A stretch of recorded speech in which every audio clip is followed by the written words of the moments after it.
Ayan, sabi ni Miss Lexi 061702. This video is so helpful. Thank you, Doc. Kayo po sagot sa mga kaba namin. Ayan. Salamat po no, sa comment ninyo. And thank you sa lahat ng mga nag-appreciate sa mga videos na ginagawa natin dito. This comment was given sa isang video ko tungkol sa kapag yung aso na nakakagat sa inyo ay buhay pa naman after 14 days, ay kailangan pa ba kayong mangamba? Kasi may mga ilan, no, ang dami nagtatanong sa akin tungkol sa rabies. Nakagat daw sila 3 months ago, 1 year ago, 2 years ago, iba 10 years ago. Kung kailangan pa ba daw nilang matakot or magpa-injection. Ang sagot kasi dyan, no, kung matagal na kayo nakagat or nalawayan yung sugat ninyo or what, tapos yung aso naman hindi naman namatay within 14 days, hindi dapat matakot kasi yung aso, kung yun na nakakagat sa inyo, dapat kung may rabies man siya, within 14 days mamamatay yun. Hindi dahil sa nakakagat siya, pero dahil kapag dumating na sa utak ang rabies virus, ay mamamatay na yung aso definitely within 14 days. Kahit tao or pusa, basta dumating na sa utak, within 14 days mamamatay ang natamaan ng rabies. Okay? Nakakagat man yan or hindi. Basta dumating doon yung virus. Alright, so kung ikaw ay nakagat, tapos 14 days naman, ayos naman yung aso, then you don't have anything to worry about. Baka kinailangan mo lang magpa-anti-tetanus nun. Baka tetanus naman yung dala-dala ng aso. Kasi yung tetanus naman, nakukuha naman yan sa mga soil. Nakakuha yan ng aso. Minsan, di ba, dumadila-dila ko sila kung saan-saan, kumakain ng lupa or what. So, maaring meron yan tinatawag na Clostridium tetani or bacteria yan na nagkukos ng tetano. Mag-lockjaw ka dahil dun sa tetanus toxoid. Anyway, ito pa. Paano kung nakagat ka ng aso, tapos, ayun, sabi nga, 14 days, kung hindi mamatay yung aso, ay hindi ka dapat mangamba. So, dapat ba maghintay ka ng 14 days bago ka magpa-injection? No. Pagka nakagat kayo, magpa-inject agad kayo. Okay? Para, if ever, just a small chance na pwedeng may rabies yun, ay mas malaki yung chance nyo na hindi kayo matatamaan ng rabies.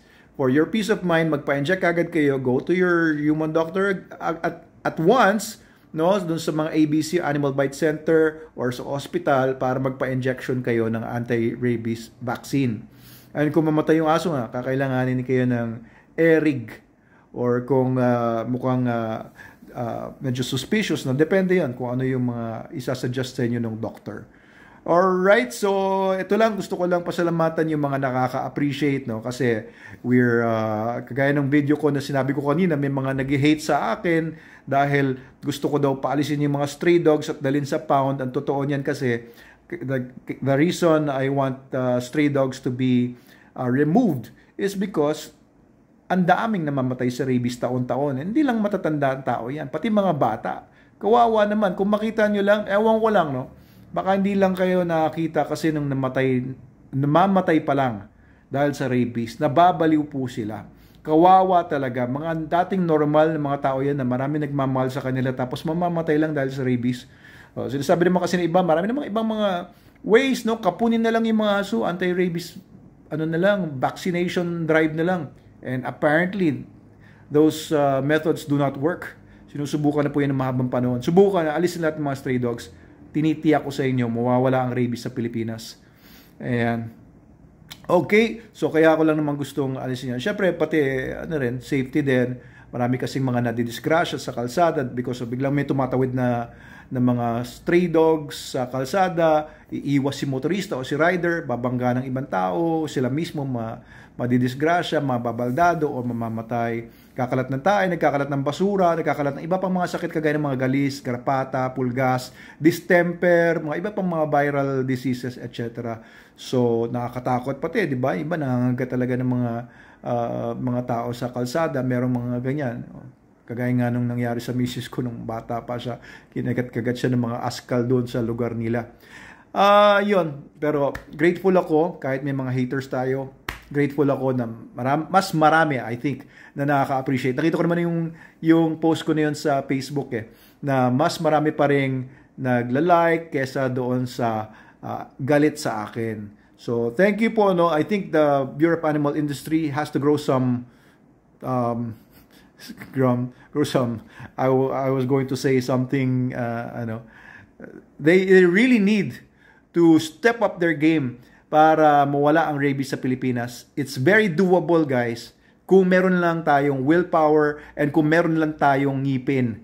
Okay, Bureau of Animal Industry, please help the Filipinos get rid of rabies sa Pilipinas. Let us be one of the countries sa buong mundo na maging rabies-free. Dapat rabies-free Philippines 2020 ang assignment sa inyo, di ba?